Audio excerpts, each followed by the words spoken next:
fucking air! Come on.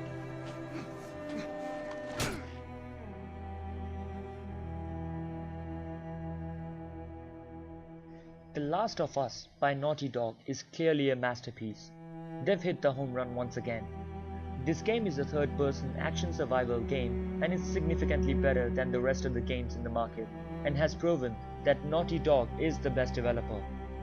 This game puts you in a post-apocalyptic United States 2 decades after the spread of a virus that mutated the population into vicious monsters called the Infected. We have definitely had games and movies about a post-apocalyptic world, but this has definitely raised the bars to a whole new level.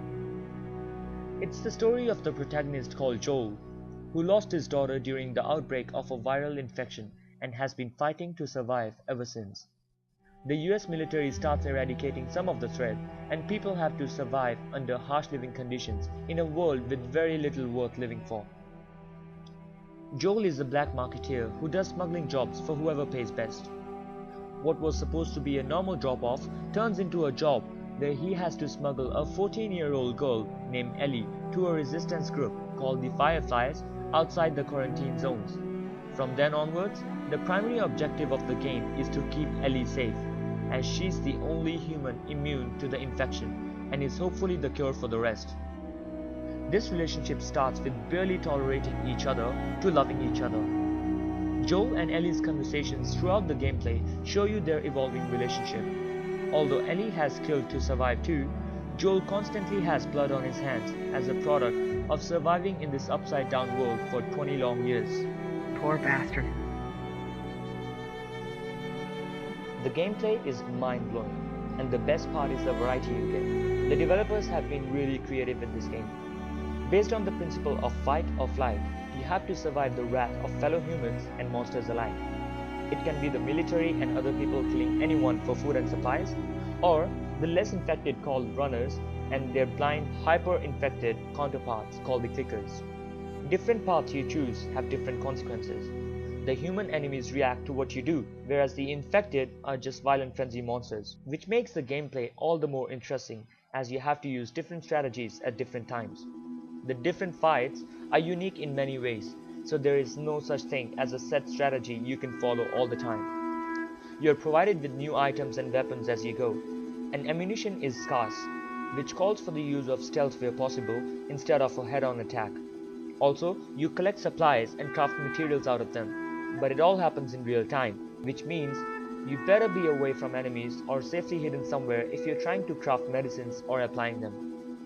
Also, the items are crafted from common supplies, which forces us to prioritize and compromise, giving the feel of a survivor yet again. Same with the characters. Joel comes across a number of allies during the game, and all of them drive the story forwards, and have unique personalities and ways of action. You have to commit indecent acts, and also find ways out using plants, ladders, or by diving, which create a kind of puzzle at times. It's all been put together so thoughtfully that it gets hard to imagine if the same would not be the situation if an epidemic like this ever happened. The game design and graphics are awesome. Various landmarks in the game have been beautifully designed. You see untamed wilderness and cities reclaimed by nature. It can be the scary dark insides of a building or the beautiful landscapes of the destroyed civilization. Everything puts you in the mood and feel of the situation. The stunning scenery brings the devastated world to life and radiates a strong feeling of hope despite all that goes wrong. Everywhere in the game, the environments tell you a story, and they are so diverse. The mocap, voice acting, and facial animations are superb, which make everything look and feel perfect. The character design is praiseworthy too. The script is amazingly well written, and the background music puts you in the same mental state as the protagonist and makes you feel like you're right there. The game is simply gorgeous and definitely PlayStation's most beautiful game ever. The game comes with a multiplayer mode, but it's just an aside to the main story. You find different items throughout the map and support a group of survivors that you lead. Your group comes across enemies and dangers like disease, and you have to take care of them to advance forward and earn milestones. The multiplayer is clearly not the focus of The Last of Us, but it is fun and really engaging. The Last of Us has got best reviews everywhere, and for good reason too. Personally, I loved it more than any other game I've ever played. It makes you care about the characters, and you feel every moment of the gameplay to the fullest. It doesn't matter if you're in-game or watching the cutscenes. It's a special experience, and I would recommend it to any gamer.